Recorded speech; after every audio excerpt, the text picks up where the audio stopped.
Welcome back to Taylor by Nature, where I discuss topics pertaining to nature, our true nurturer. Today's topic of discussion, I want to just come in here real quick. And I was watching an old episode of The Fifth Kind, which is Paul Wallace. Very insightful and very thought provoking podcasts. It make you really think about what's really taking place in the world and what does things really actually mean. One of the topic of discussion, the video that I saw, it said the the Bible is not about God, and I guess many people, I guess, based on what your belief system is, if you're in Christianity or if you're in Islam, whatever it is, some people may think that that doesn't make any sense. The Bible is about God. It's not about God, and so, like I said, it's a thought-provoking question, and I just want to give my input on it based on the things that I've studied so far. And so, like I said, most people think that the Bible is about God, but they never really, I guess, dig into what the word God actually means.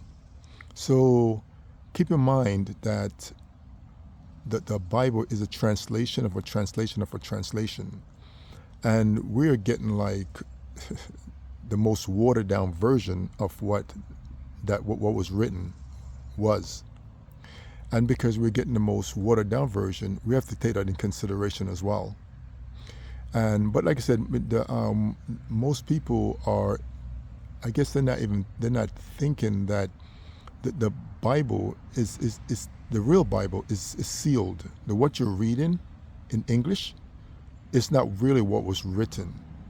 It's considered is it's a translation, and we all know things get lost in translation, and so that's one of the things that we have to consider, because we're reading something and we're thinking that the people who wrote this Bible actually spoke English. No one spoke English. English is the newest language on the planet. So pretty much you're getting your information from like a fourth, fifth party. And because the information you're getting, you're thinking that information is gospel, and you're like, okay, this is really what was said. It's a translation or interpretation of what someone thought was said. So there's actually a real Bible, or this real scripture that was written, and it's in Hebrew is referred to as Abib. Abib means to resprout. And then you have the opposite of Abib, which is El Abib, which means not to resprout. The English version of the Bible we're getting is El Abib. It doesn't make you resprout. It's not doing anything for you. As a matter of fact, if you read in Revelation 22:18-19, it tells us not to add to or take away. And most people look at that and they said, "Oh, I guess they don't understand the concept when it's mean not to add to or take away."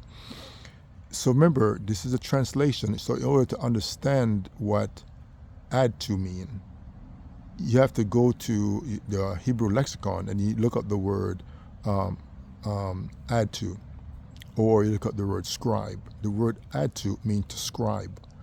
When something is scribed, you add to it. That's what the word scribe mean, or scribere. The word scribe means to add to.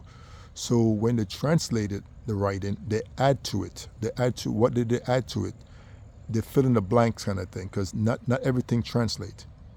So when they add to, they input ideologies versus what was actually there. Because remember, things are translated for the benefit of who translated, because it's fitting a narrative. They have to create a narrative in order to control people. So a narrative was created because not everything translates, and if something is not translated in your best interest, put it this way: if something is being translated, if you found something about, if the original writing didn't support the person that's translating it, they will make sure when they translated it, it support them. because the original Bible or the original scriptures, um, it tells a very true natural narrative of what took place in the past. And these people who translated it didn't want anyone to find out what was said in the past. So they translated it for their benefit. So that's what scribe, that's what the Bible said. Woe to you, scribe, who call light darkness and light and darkness light.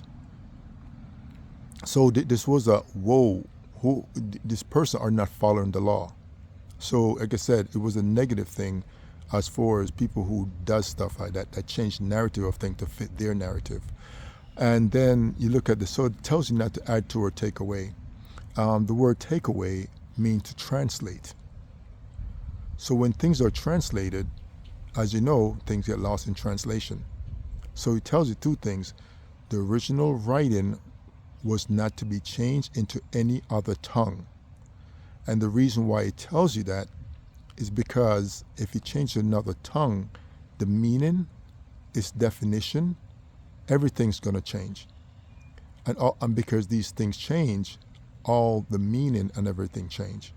And so we're having, that's why it tells in Revelation 22:18-19 that it will become a curse to those who use it. And to this day, we have millions of people who actually read the Bible and they always get a different interpretation. Why did they get different interpretation? Because what they're reading is not what was written. And that's the problem. So like I said, get back to the word God. So you could see why people have a different concept of what God is. Because in the original Aramaic, the word God is taken from the word Gada. It's pronounced Gada. And the word Gada in Aramaic, it means to genetically destroy or to cut off.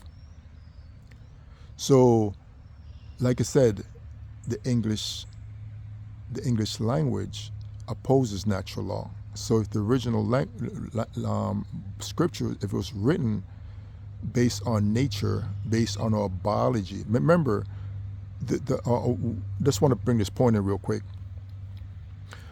When people look at the Bible, they're like, okay, these people are talking about, a lot of times don't think they're talking about relevant things are relevant to today. The reason why the Bible is timeless is because the language they were using was based on natural laws. It was based on biology. It was based on our form and function. It was based on reality. So it was a nature-based language. And because nature doesn't change, that means the language itself does not change because our biology still remain the same. Whatever action you do comes with consequences. Those consequences are still intact. So nothing, we're moving in cycles. We go in and out of cycles, but nothing has changed. Our biology, our natural laws, all these things haven't changed. And because none of these things have changed, that means the language itself is the things that they say back then is still relevant today. So that's why when you read portion of the Bible and it's like you look at it and be like, man, so what they were saying is still relevant today. Yes, it's still relevant. If you know to read the Bible, everything they say is timeless. The reason why it's timeless because nature have not changed or reality have not changed. Whatever you did back then and what you do now is still the same outcome, because every action we do is tied to an outcome, and those outcome have not changed. So you have to think of you have to look at the Bible in a more realistic biological thought process versus an ideological thought process, because ideas come and go, idea changes. People lose war, people win war. So whoever win the war, they impose the ideas on people. So you have to think of it like that. Guess what? Nature haven't changed. And because nature haven't changed, we have to go with, like I said, natural law. And like I said, that's why things will change. But like I said, when we look at the word God, and versus now, it has the opposite effect. People now worship God. In the past, God was looked at as being something very different. Why was it looked at something very different? Because it meant something very different. It may it's something different because of what took place, like the story about in Genesis, right? You're going to realize that when I get on here and speak, a lot of stuff that I speak about, because it seems like everything, I'm repeating myself, because everything is connected. And once you realize everything is connected, everything's going to make sense, because everything I talk about is based on nature, and everything in our reality is connected. So one of the aspects of why the word God means to genetically destroy or cut off is the story of Adam and Eve, right? When the angels, remember angels, God, seraphim, serpent, um, Elohim, Anunnakis, all these are they're based, these are actions of what we refer to as angels. So angels are, like I said, they're people from other places. They have technology and all these things, right? And the reason why they're named different things within the earth are based on where you go in the earth, is based on their actions. So that's why these names, you see like these names are changing. So you have angel, God, Elohim, Anunnakis, and all these names. They all they all describing the action of people who are not from earth or not of earth. That's pretty much what it's doing.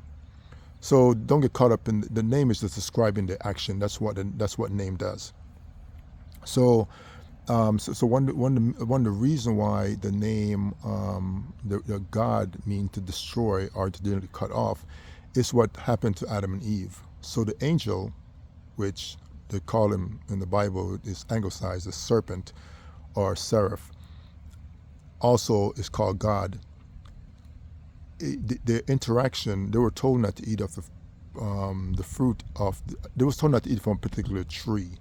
And humans, tree, and angel, it mean tree represent humans and angel. So there were actually trees there in the garden, but there was an angel that was there. They were told not to mix with it or fornicate with it, because if they do, it's gonna destroy them. So that's why they were warned not to do it. And of course, they got finessed or got tricked into mingling with it or fornicating with it. And what happened? They end up getting cut off, which means death. So Adam died before one day, which is 1,000 years. So Adam died, Eve died. The reason why they died is because their interaction with the angel. They have intercourse with the angel. And based on that, they got cut off from within the earth. So that's how death come in the earth. So when you look at the word God, it is describing something that took place. Adam and Eve were warned not to do something. They did it, and as a result, there was genetically the genes got compromised from messing with the watcher angel, and as a result of their genes getting compromised, or their DNA got compromised, and part of it, they actually lost their melanin in the process of messing with it, because it was a transmutator. It actually is like a shapeshifter or something like that, and like I said, they're not supposed to. Unique species are not supposed to mate with each other. And part of the side effect of messing with the unique species is that it causes DNA degradation or DNA destruction. And because the DNA was destroyed, they actually died. So that's what the word God is pertaining to. So it's pertaining to an action. It's something that took place. And so the word God is telling a story of what took place. So it's not a proper noun like in English. It's actually an adjective or a verb. It's describing something that took place. So like I said, that's more, once you start getting to the Aramaic, you realize that names, if you study names in the Bible, you'll get a better understanding of what the verse is about. because the names in the Bible are just describing an action that took place in the past. And all these actions are based on, like I said, you have to look at stuff in a biological sense. What was present back then? Our anatomy, physiology, biology, everything was present back then. What's present now? Our anatomy, physiology, and biology is present today. So the one thing that has not changed through the duration of our existence on Earth is our biology haven't changed. So if you want the answer for something, pay attention to the biology, because that has not changed. Um, like I said, their biology got compromised, so they end up dying. And like I said, because they died, we continue to as a part of what took place. And so this is the cause and effect that we're going through right now.